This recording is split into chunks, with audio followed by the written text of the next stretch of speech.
Thank you, wonderful people at the Pennsylvania Center for the Book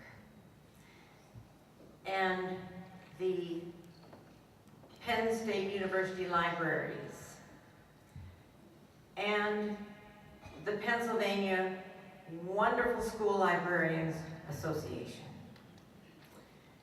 Thank you, thrice wonderful judges who had so many remarkable books of poetry to choose from this year. I'm honored to be in the company of Marianne Hoberman, Linda Watson, Betsy Franco, and Helen Frost. Thank you to a 1 in a million illustrator, Petra Mathers. To Houghton Mifflin Harcourt, my publisher, for their support, and most of all, thank you to Lee Bennett Hopkins. That warm and wonderful, sort of impossibly energetic, and incidentally, very funny man. Thank you, Lee, for your generosity and for your unfailing dedication to children and to children's poetry. I wrote the poems in Button Up for a slightly younger audience than many of the poems that I have written. And writing for the very youngest audience is a great pleasure. It's a lot of fun. It's also a challenge. I think I can illustrate that with a story that those of you who have heard me may have heard, and it is absolutely true. I was sitting in a park eavesdropping. I am an inveterate eavesdropper. I like to think of it as research. I overheard a conversation between two little boys. Don't know what their names were, but I'm going to call the slightly older one, looked like he was about 6, I'm going to call him Tom. And the littlest one was probably a 4-year-old. I'm going to call him Andy. They were kneeling down in the grass, staring at a very large grasshopper. Their conversation was this: Tom, don't touch it. Andy, why not? Tom, because it might freeze you. Andy, freeze you? You mean like a popsicle? Tom, yeah, you touch them and they freeze you. Andy, does your mommy still know you? Tom, she knows you, but you're freezed. Andy, can all grasshoppers do that? Tom, nope, just the freezers. Well, at this point, the grasshopper jumped, and the two little boys, startled, jumped too. To be honest, I jumped higher than anyone. Because I know a freezer when I see one.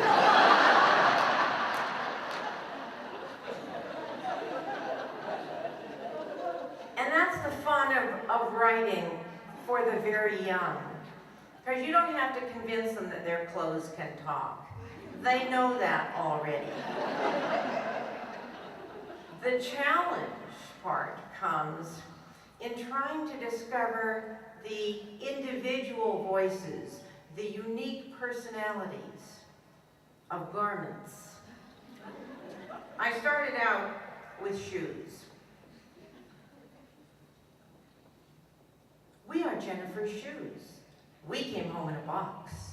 Now we go walking when Jennifer walks. When Jennifer walks, we step out too.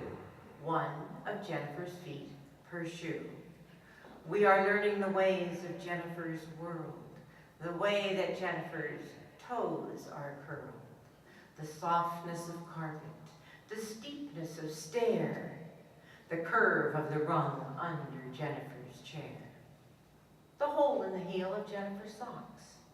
We are Jennifer's shoes. We came home in box.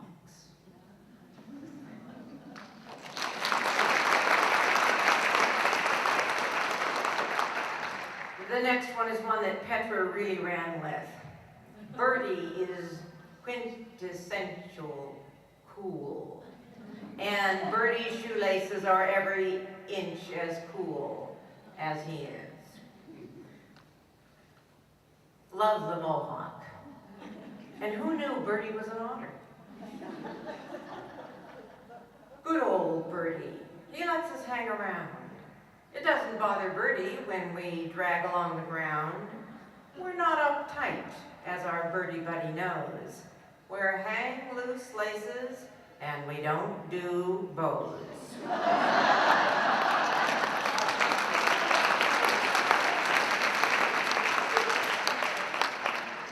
Of course, we can't all be cool.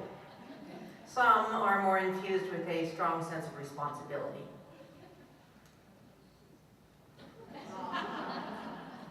Bob's on his bike, and I'm on Bob.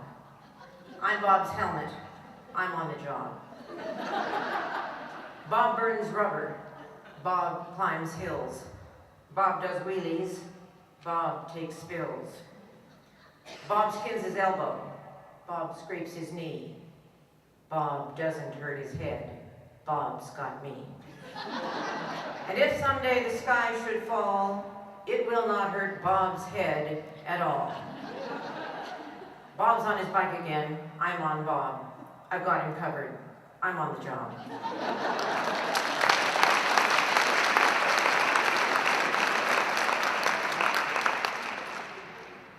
Life, of course, doesn't always turn out exactly as we expect, so perhaps it can be understood if a note of disappointment, perhaps even bitterness, creeps into the voice of Tanya's old t-shirt. I live in a bucket, shoved under a stair. They call me a dust rag. I don't think it's fair. I'm still the same size as when I was new. I didn't shrink. It was Tanya who grew. She started out small and we fit to a T. Now she's big as a sofa. She's tall as a tree. She's out of control and they're dusting with me. You will never, not ever, hear anyone say, she's gotten too big, she's just in the way. Let's dust the piano with Tanya today.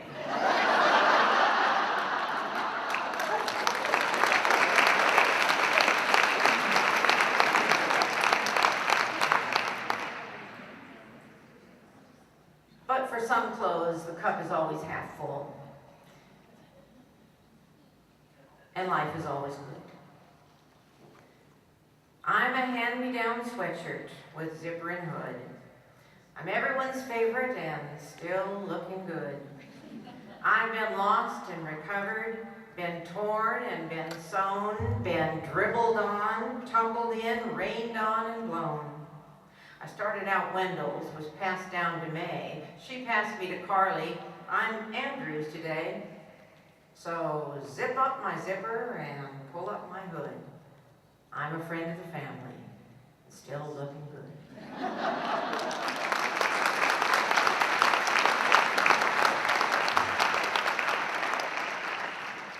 The last one, who may be familiar to kindergarten teachers, probably would get the nod for most enthusiastic garment.